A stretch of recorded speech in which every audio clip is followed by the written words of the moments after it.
Hey everyone, मेरा नाम है जयस बीस्ट और स्वागत है एक और वीडियो में। अब इस वीडियो में हम दो टॉपिक कवर करेंगे। उसमें पहला टॉपिक है हमारा फंडामेंटल ड्यूटीज। अब जैसे ही नाम से हमें मालूम पड़ता है कि जैसे हमें संविधान इतने बहुत सारे राइट प्रोवाइड करता है, तो क्या इन रिटर्न हमें हमारे देश के प्रति हमारी कुछ रिस्पॉन्सिबिलिटी यानी कि कोई ड्यूटीज नहीं बनती है? तो उस ड्यूटीज को हम कवर करेंगे इस टॉपिक में और देखेंगे कौन कौन से आगे हमारी एक इंडियन सिटीजन होने के नाते हमारे देश के प्रति एक ड्यूटीज होती है। अब सेकंड आज का हमारा टॉपिक होने वाला है directive principle of state policy. अब स्टेट यानी कि गवर्नमेंट न्यू रूल फॉर्म यानी कि लॉ फॉर्म करते टाइम कौन से प्रिंसिपल को फॉलो करेंगे, उसमें हम वो चीज़ हम इस टॉपिक में कवर करेंगे। और आज का वीडियो शुरू करते हैं बिना किसी देरी के, और जो हमारा आखिरी टॉपिक होने वाला है कॉन्स्टिट्यूशन ऑफ इंडिया पे।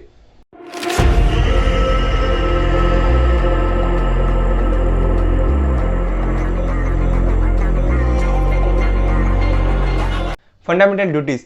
तो आखिरकार फंडामेंटल ड्यूटीज होती क्या है? तो बेसिकली अगर मैं ये कहूँ कि फंडामेंटल राइट और ड्यूटीज एक ही सिक्के के दो पहलू है, यानी कि उसको दूसरे शब्दों में ये कह सकते हैं कि एक फंडामेंटल ड्यूटीज और राइट का इक्वल अमाउंट में होना चाहिए एक सोसाइटी में बैलेंस होने के लिए, वरना इसका मिसयूज हो सकता है। अगर इस पर राइट ज़्यादा दे दिए गए तो एक पर्सन उसको ओवर पावर होकर उसको मिसयूज कर सकता है, या फिर अगर उस पर ड्यूटीज ज़्यादा इम्पोज करी गई तो वो ओवर बर्डन हो सकता है। अब समझते हैं कि इसको मिसयूज कैसे कर सकते हैं। इसको मैं एक पर्सनल एग्जांपल से समझाता हूँ कि मैं एक स्कूल के टाइम पे क्लास मॉनिटर था। अब क्लास मॉनिटर होने के नाते मुझे एक स्पेशल राइट प्रोवाइड किया गया था कि मुझे सारे बच्चों की क्लास की कॉपीज चेक करनी है कि वो कंप्लीट है या नहीं, और उसको सबमिट करनी थी मैम के पास। अब मैंने सबकी बुक चेक की और सबमिट की। अब जब मैम ने मेरी बुक मांगी कि कंप्लीट है या नहीं, तो उस टाइम मेरी बुक थोड़ी इनकम्प्लीट थी। अब तो उसके बाद मुझे फटकार पड़ी। तो अब जब मुझे ये राइट प्रोवाइड किया गया कि मुझे सबकी बुक चेक करनी है, तो मेरे पे अल्टीमेटली ये ड्यूटीज़ भी इम्पोज थी कि सबसे पहले मेरी कॉपी होनी चाहिए। तो अगर एक क्लास का बच्चा, एक क्लास का मॉनिटर अपने पावर को यानी कि राइट के मिसयूज़ कर सकता है, तो हमारा देश तो 140 करोड़ का है, तो वो भी मिसयूज़ कर सकते हैं। तो उस पर उन पर इक्वल अमाउंट ऑफ ड्यूटीज़ होती है। तो एक एक करके देखते हैं कि आखिर उन ड्यूटीज़ कौन कौन सी ड्यूटीज़ हैं हमारे ऊपर। बेसिकली हमारे फंडामेंटल ड्यूटीज़ में बहुत ही बेसिक बातें दी गई है, उसको हम एक एक करके समझते हैं। उसमें पहला है कि हमारा जो कॉन्स्टिट्यूशन है, हमारे भारत का संविधान, उसे अबाइड करना और उसे हमें फॉलो करना है। अब हमारा जो नेशनल एंथम है और नेशनल फ्लैग, हमारा तिरंगा जो हमारे देश की और हमारी पहचान है, हमारे आन मान शान है, झंडा ऊंचा रहे हमारा विजय विश्व तिरंगा प्यारा, उसे हमें उसकी रिस्पेक्ट करना। अब second, to uphold and protect sovereignty and integrity of India. अब कुछ ही दिन पहले की बात है कि बहुत सारी एमएनसीज, उसमें Hyundai हो गई, KFC हो गई और बहुत सारी एमएनसीज ने पाकिस्तान में फ्रीडम फॉर कश्मीर के अपने सोशल मीडिया हैंडल से पोस्ट किए थे। अब ये इंडिया की इंटीग्रिटी के खिलाफ है, क्योंकि ये सभी को पता है कि कश्मीर हमारे भारत का एक अभिन्न अंग है। उसमें हमारे होम मिनिस्टर अमित शाह जी ने भी एक पार्लियामेंट में बड़े एक अच्छा सा भाषण दिया था उस पर, और बड़े एग्रेसिव भी हो। इसलिए एग्रेसिव हूं कि जम्मू एंड कश्मीर के पीएको को आप भारत का हिस्सा नहीं मानते हो क्या? एग्रेसिव ना हो, जान दे देंगे इसके लिए। क्या बात कर रहे हो आप? एग्रेसिव होने की क्या बात कर रहे हो? जान दे देंगे इसके लिए। ये सारी बातें कोई भी हो रही है तो उनका ध्यान रखना और हमारी इंडिया की इंटीग्रिटी और सोवरेनिटी को मेंटेन करना और अपहोल्ड करके रखना। अब थर्ड चीज, to defend our country and render national service whenever call upon to do so. अब जब भी हमारे देश में कोई भी आपदा आ जाएगी, तो हमारी एक इंडियन की सिटीजन होने के नाते हमारी जो भी नेशनल ड्यूटीज होगी उन्हें करना। अब जैसे कि कुछ समय पहले हमारे इंडिया को कोविड-19 का सेकेंड वेव बहुत हिट किया था, जिसमें कि हमारा मेडिकल इंफ्रास्ट्रक्चर टोटली कोलैप्स हो गया था। अब इस समय जितने भी मेडिकल स्टूडेंट थे first year, second year, third year के, उनको कोविड वार्ड में उनकी ड्यूटीज़ लग गई थी। तो ऐसा कुछ भी हमारे देश पे आपदा आएगी और हमारी नेशनल ड्यूटीज़ है कि उसको डिफेंड करना हमारे कंट्री को उस समय पे।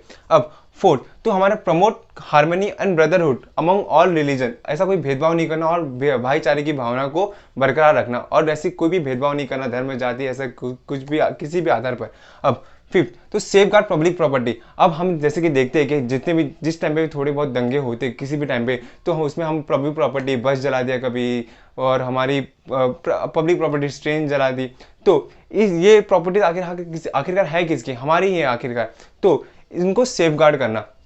अब हमारे एनवायरनमेंट को प्रोटेक्ट करना, नेचुरल एनवायरनमेंट हो गया, फॉरेस्ट हो गया, रिवर हो गया, और जितने भी लेक हो गया, और जितने भी हमारे मोनूमेंट्स है, जैसे कि बहुत अभी कहीं हम जहाँ देखते जैसे कि ताजमहल में आगे किसी ने फलाना लफ्ज़ ढिमकाना या फिर वहाँ पे किसी ने गंदगी मचा रखी है, तो ऐसी गंदगी नहीं मचाना और जितने भी हमारे मोनूमेंट्स है उनको प्रोटेक्ट करके रखना और जितने भी लिविंग क्रिएचर्स है उनके टुवर्ड्स एम्पैथी रखना। अब ये देखिए हमने हमारे फंडामेंटल ड्यूटीज़, अब हमारे दूसरे टॉपिक की तरफ बढ़ते हैं जिसका नाम है directive principle of state policy. Directive principle of state policy जो कि हमारे कॉन्स्टिट्यूशन ऑफ इंडिया के पार्ट 4 के अंदर आर्टिकल 36 से लेकर आर्टिकल 51 के बीच में मेंशन की गई है। अब आखिरकार ये होती क्या है? अब इनमें कुछ बातें दी गई है जो कि एक स्टेट यानी कि यूनियन गवर्नमेंट यानी कि सेंट्रल गवर्नमेंट और स्टेट गवर्नमेंट जब भी कोई अपना नई रूल यानी कि लॉ पास करेगी तो उनको इन बातों का ध्यान रखना पड़ेगा उन लॉ को फॉर्म करते टाइम। अब एक एक करके देखते हैं कि वो आखिरकार है क्या। देखते हैं कि अभी गवर्नमेंट को कौन कौन सी बातें ध्यान में रखनी पड़ेगी कोई भी न्यू रूल फॉर्म करने से पहले। फर्स्ट है कि इक्वल राइट होना चाहिए किसके लिए? मैन एंड वुमेन के लिए, और equal pay and work for man and women, उनमें कोई भेदभाव नहीं होना चाहिए। अब सेकेंड आता है कि just and human condition of work, कि जब भी कोई काम के लिए एक ह्यूमन कंडीशन होनी चाहिए, जो भी बेसिक फैसिलिटीज होती है और इसके लिए बहुत सारे रूल्स भी है बनाए गए हैं ऑलरेडी, तो उनको ध्यान में रखना पड़ेगा। थर्ड आता है कि सेपरेशन ऑफ जुडिशरी और एग्जीक्यूटिव बॉडी। अब जुडिशरी बॉडी जैसे कि कोई भी रूल, जैसे कि अभी कंपनी लॉ का रूल है, उसके लिए अब उसमें कोई भी डिस्प्यूट होगा तो आप डायरेक्ट उसको डिस्ट्रिक्ट कोर्ट या फिर हाई कोर्ट के पास नहीं जाओगे, उधर भी एक जुडिशरी बॉडी बनाई है जैसे कि नेशनल कंपनी लॉ ट्रिब्यूनल। तो उनके लिए उनकी जुडिशियल बॉडी का काम नेशनल कंपनी लॉ ट्रिब्यूनल के ऊपर है और एग्जीक्यूटिव बॉडी का डिपार्टमेंट आरओसी यानी कि registrar of office, registrar of company और एमसीए डिपार्टमेंट के ऊपर है। Fourth, equal justice and free legal aid. अब जैसा कि हमें पता है कि हमारा लीगल प्रोसीजर कितना कॉम्प्लिकेटेड है और टाइम कंज्यूमिंग भी है और बहुत ही एक्सपेंसिव भी है। अब जो उन चीज़ों को अफोर्ड नहीं कर पाता तो उनको क्या जस्टिस नहीं मिलेगा। अब इनके लिए भी गवर्नमेंट को ध्यान देना पड़ेगा कि इक्वल जस्टिस होना चाहिए और फ्री लीगल एड। जो चीज़ लोग अफोर्ड नहीं कर पा रहे हैं उनको पब्लिक एडवोकेट यानी कि इसको हम पब्लिक प्रोसिक्यूटर भी बोलते हैं, तो उनके बारे में थोड़ा ध्यान रखना। अब फिफ्थ है यूनिफॉर्म सिविल कोड। ये कोई नया टॉपिक नहीं है यूनिफॉर्म सिविल कोड, हम जानते हैं। हमारे डॉक्टर बाबा साहब आम्बेडकर ने भी इसके बारे में कहा था कि एक देश के लोगों को एक जैसा लॉ अप्लाई होना चाहिए और हाल ही में गवर्नमेंट भी इसको लेके बहुत एक्टिव है और बहुत ही जल्दी हमें ये यूनिफॉर्म सिविल कोड इंडिया में देखने को मिल सकता है। अब सिक्स, प्रोटेक्शन ऑफ इन्वायरमेंट को प्रोटेक्ट करना, फॉरेस्ट हो गया, हमारे वाइल्ड लाइफ हो गए और जितने भी मॉन्यूमेंट्स हो गए और जितने भी हमारी नेशनल इंपॉर्टेंस की जगह हो गई जैसे कि हमारे एयरपोर्ट हो गए या फिर gateway of India, India gate, ऐसे ताजमहल हो गया, ऐसे जितने भी हमारे पब्लिक इंपॉर्टेंस के प्लेस है उनको प्रोटेक्ट कर।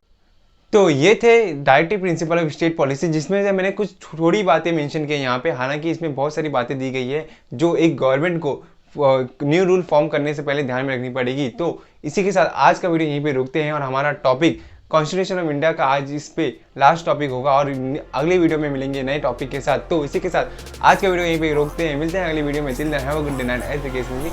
जय हिंद। Who alive can't put me in a box. I redefine any definition you got. I am the tiger, I'm making steps to the top. The flames, I whip it up, you just gotta hand me the rock. Take a seat, you cannot stand it. All I know, the flow harder than a Scotch bunny. Don't try to study me, you cannot manage. This ain't what you want, bitch, I'm a fucking phenomenon.